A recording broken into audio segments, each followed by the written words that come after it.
L'approche critique exige d'avoir des repères, avoir des références. Comment peut-on s'apercevoir d'un manque, par exemple? Vous lisez un texte, vous dites qu'il manque quelque chose. Quelqu'un qui n'a aucune culture, aucune connaissance, ne va pas repérer un manque. Il n'est pas structuré pour ça. Pour pouvoir repérer qu'il y a quelque chose qui a été enlevé ou qui a été ajouté, il faut avoir une culture beaucoup plus large.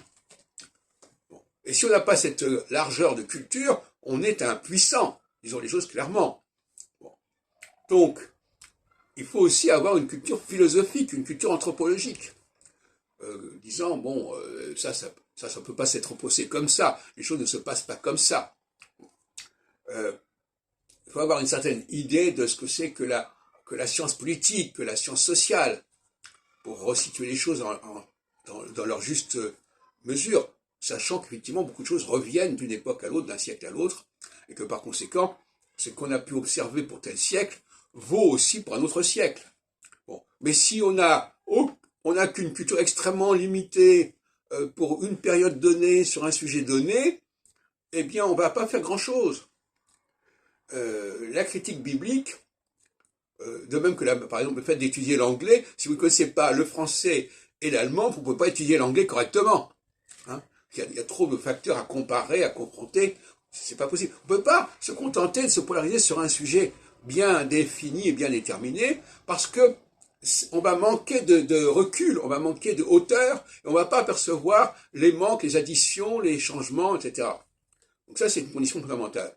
Donc il faut avoir une vision extrêmement large des choses, couvrir un champ extrêmement large, dans le temps et dans l'espace, pour pouvoir, sur un point précis, apporter un regard critique. La question des sources, par exemple, est très intéressante, parce que les sources, par exemple, quand Yaroutsos parle des sources de certains quatrains dans le guide des chemins de France de Estienne, eh bien, elle nous donne des clés, parce qu'elle nous montre, on va comparer les sources avec les quatrains. Et à ce moment-là, on va s'apercevoir que dans certains cas, il y a des quatrains qui ont modifié les sources. Et c'est très intéressant. Dans le cas, par exemple, de Chartres, tout à fait intéressant. Le quatrain sur Chartres, qui annonce le couronnement d'Henri IV, et donc qui n'a pas été effectué avant, qui n'a pas été composé avant 1593, pour dire les choses clairement. Eh bien, ce quatrain-là, dans les sources du guide des chemins de France, c'est marqué Chastres et pas Chartres. Parce que Chastres, c'est une ville de la banlieue parisienne, ce qui a donné aujourd'hui Arpajon.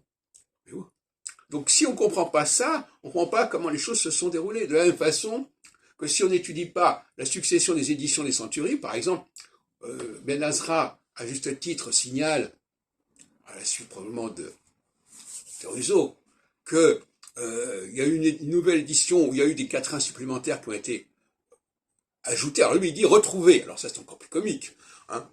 Au lieu de dire qu'ils ont été ajoutés, il dit qu'ils ont été retrouvés, ils n'étaient pas là, ils avaient été là, mais ils avaient disparu, parce qu'ils croient qu'il y a des éditions plus anciennes, plus complètes, et qu'on a réédité que des choses incomplètes, alors que c'est l'inverse. Les éditions complètes sont beaucoup plus postérieures, que c'est pas 1568 du tout. Bon. Et voilà, donc finalement, voilà, il y a vraiment des problèmes à ce niveau-là.